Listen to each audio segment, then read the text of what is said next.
እሺ ሌላ ወለዳ አንተ እዚህ ጋር ችግር የለውም። እኔ አሁን ስለዚህ ያለው ነው ማለት ፕሮግራሜን አትበጥብጭልኝ። ምን ይሄ በጣም ተራ ፕሮግራም ነው። እንደዚህ ፕሮግራም እንዳታየው። እኔ ምን ቆይ ምን ልሰሩ ይመጣሽ ታዲያ? አንዴ ዘበላጭ ቀለበት ነው ከሱ ቀለበት አታኛለሽ። እንዳታነሳ ይገርማል። እንደው እንዴ ያጥፍልሃለሁ። እሺ ልደት ነው እንግዲህ ከኋላ ሰርፕራይዝ ሃፒ በርዝዴይ ይላል። አሰላሙ አለይኩም ወራህመቱላሂ ወበረካቱ። ወደ የቻናሌ ቤተሰብ ሰላም እንዴት ናችሁ? እኔ ደህና ነኝ አልሐምዱሊላህ። ዛሬ እንግዲህ እንዳያችሁት ነው በሄርሜላና በአብርሽ ቀለበት ዙሪያ ዳኒና ሜሪ ሩታን ይዘዋት ሄዶ ያው ጦርነት አንስቶ ይገኛሉ ማለት ነው። አብርሽ በድጋሚ እንዲሁም ሩታን አንተ ራስህ ከፈለክ አግባት በማለት የሩታን ልብ በመስበር ላይ ይገኛል ማለት ነው። እና እኔ እንደሚመስለኝ ከሆነ ደግሞ አብርሽ አልፈልግም ብሎ ከተዋ በኋላ ዳኒና ሜሪ ሩታን ይዞ ወደ እሱ ማሄድ ወይም ደግሞ እሱ ያለበት ሁሉ ማከታተል ለሩታ ትዳሯን ይመልሳታል ወይም ደግሞ ከአብርሽ ጋራ እንደ በፊቱ ይኖራሉ ማለት አይደለም።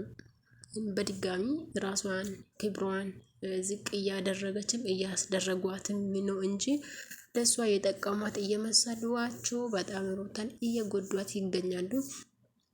ሩታ አንቺም ደግሞ ለምን ራስሽን አታስከብሩም? ምክንያቱም አሁን ዛሬም በድጋሚ ልጅም አላውቅም እርግዛም ከሆነ እኔ አላውቅም ከፈለክ ራስክ አግባት ብሎ እንግዲህ ዳኒ ላይ አብርሽ እንግዲህ ዳኒን ከፈለክ ሩታን አንተ ራስክ አግባት ብሏል፣ አፉን ከፍቶ ማለት ነው። ይሄ ለዚህ ሁሉ ያበቃ ደግሞ አጉል መጃጀል ይመስለኛል። ምክንያቱም በግድ የሚመሰረት ትዳር አይተንም ሰምተንም አናውቅም። በሩታና በአብርሽ አልተጀመረም።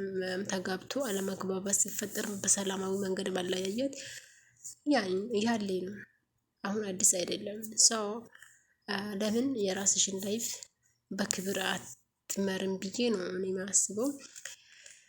ምክንያቱም ሜሪም ዳኒም ለአንቺ የጠቀሙሽ እየመሰሉሽ ከና ቤተሰቦችሽ እያሳደቡሽ እንደሆነ ደግሞ እንዳረሽ አሁን በየሶሻል ሚዲያ አንቺን ብቻ አይደለም ያንቺ ክብር ብቻ አይደለም ዝቅ ያለ የቤተሰቦችሽም ክብር ነው እና በዙሪያሽ ያሉ ሰዎችም ይነካሉ። ስለዚህ አብሮ መኖር ካልተቻለ በሰላማዊ መንገድ ተለያይቶ በክብርና በፍቅር መኖር ደግሞ በጣም ትልቅ ነገር ነው። ስለዚህ አንቺ ራስሽንም ቤተሰቦችሽንም እያሰደብሽ እና ክብራቸውን ዝቅ እያስደረግሽ የራስሽን ክብር ዝቅ እየተደረገ ከምትኖሪ ራስሽን ሆነሽ ብትኖሪ አሪፍ ነው ብዬ አስባለሁ። ሩታ ሜሪ እና ዳኒ ደግሞ ለራሳችሁ ህይወታችሁን ኑሩ። የልጅቷን ህይወት ከጎንሽ ነን እያላችሁ የልጅቷን ህይወት አትበጥብጡ፣ ክብሯን አታስነኩ ማለት ነው። ዳኒ አንተ ሲጀመር ያው አትረባም ብዬ አስባለሁ። ከዝ እዚህ ጋር ሁሉም ሩታ ስለሚል ምናልባትም ሊደግፉክ ይችላሉ፣ ግን በግሌ አልደግፍህም። አንተ አብረህ ያደካትን ጽጌን እንኳን ወደ ኋላ አድርገ የተውክ ነህና ዛሬ ለሩታ ልትጠቅማት ሳይሆን በደካማ ጎኗ ጋብተህ ልትጎዳት እንደሆነ ነው የሚያሳየው። እና የራስን ህይወት ኑር። ሰው እኮ የራሱን ቤት እየተበላሸ የሰው ቤት አያስተካክልም። ስለዚህ የራስን ቤት ኑርና የራስን ህይወት አስተካክል። መጀመሪያ አንቺ ሜሪ አንቺም ሩታ አንቺ ደግሞ ራስሽን ሆነሽ ብትኖሪ አሪፍ ነው ብዬ አስባለሁ። አብርሽ እንግዲህ ቆርጧል። በፍጹም የሚመለስ አይመስልም። ኦልሬዲ አሁን ቀለበት አድርጓል። የሰርጉን ቀን ደግሞ ዱባይ ብለዋል። የተፈረደበት ዱባይ አሁንም ሊመጡ ነው ማለት ነው። እኛማ እንቀበላቸዋለን፣ ችግር የለም።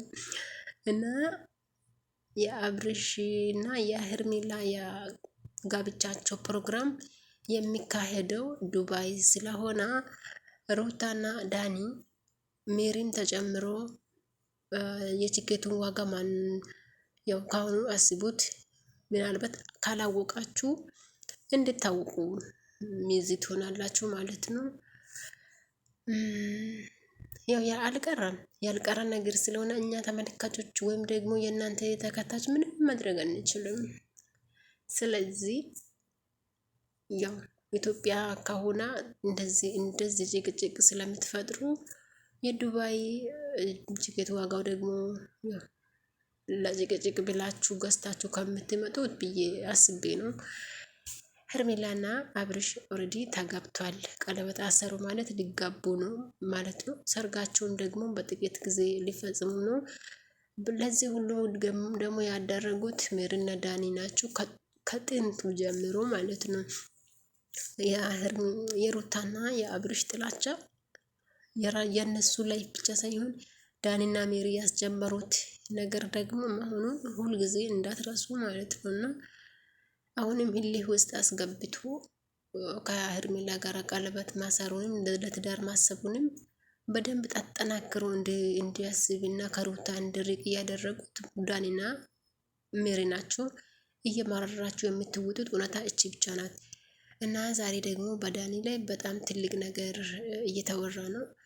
ዳኒ ለምን የጽጌን ልደት ይሄን ሁሉ ጓደኞቹ በተሰበሰቡበት ዳኒ ብቻውን እንዴት ቀራ? ለምን ቀራ? የሚል ጥያቄ ተነስተዋል። ምናልባት ዳኒና ጽጌ ተለያይቶ ስለሆኑ አኮርፎ ይሆናል፣ ወይም ደግሞ ተጣልቷት ስለሆነ መሄዱ ደብሮት ይሆናል ብዬ ነው የሚያስበው። በልደቷ ላይ ደግሞ እንግዲህ አብርሽና ሄርሜላ በተገኘበት በጣም በደመቀ ሁኔታ ልደቷን ጓደኞቿ በሙሉ እያቀራ የለም። ቲክቶከር፣ ዩቱበር ሁሉ ነገር የቀራ የለም እና አብሮ አደጎቿ ምናምን ጽጌ ልደቷ ሰርግ እየመሰለ ነው ያከበሩት። ሙሉ በሙሉ ማስገባት ስላልቻልኩ ነው እንጂ ማለት ነው። እና እንግዲህ ቀጣይ የሄርሜላ ሰርግ ላይ ደግሞ እነዚህ በሙሉ እንደሚገኙም ተስፋ ተደርጓል። ዛሬ አብርሽ እንግዲህ ለሁላቸውንም በዱባይ እንደሚያገባ ነግሯል። ዱባይ ባይመጡ ደግሞ አሪፍ ነው ብዬ አስባለሁ። ምክንያቱም ዱባይ መጥቶ ያገባ ትዳር በአንድ አመት ውስጥ ነው ለፍቺ ያደረሰው። ስለዚህ እባክህ አብርሽ ዱባይ ቲኬት ገዝተክ ጓደኞችህን ራስህን ምናምን ከምትመጣ እዛ ጋር ድሃዎቹን አብላቸው፣ ድሃዎቹን አልብሳቸው እንዲባርኩ ልክ ትዳርክ እንዲባርክና ወደዚህ ዱባይ መጥተህ ወጪ የምታወጪውን ወጪ በሙሉ ለድሃዎቹ ብትሰጣቸው አሪፍ ነው ብዬ ነው የማስበው። በመልካምነት ሳስብ ማለት ነው። እና ሁላችንም መልካም ነገር ብናስብ አሪፍ ነው ብዬ አስባለሁኝ። የሰው ሀገር መጥተህ የምታደርገውን ወጪ እዛ ጋር ምስኪኖች፣ ድሃዎች የተቸገሩትን ስትረዳቸው ለአንቴም፣ ለትዳርህም፣ ለህይወትም፣ ለሁሉ ነገር አሪፍ ነው ብዬ ነው የሚያስበው። በተረፈ ይመቻችሁ። መልካም ልደት፣ መልካም ጋብቻ፣ መልካም ቀለበት። እኔንም ደግሞ ላይክ አድርጉን፣ ሼር አድርጉን፣ ሰብስክራይብ አድርጉን። ይመቻችሁ። ወዳችኋለሁ ጋይስ።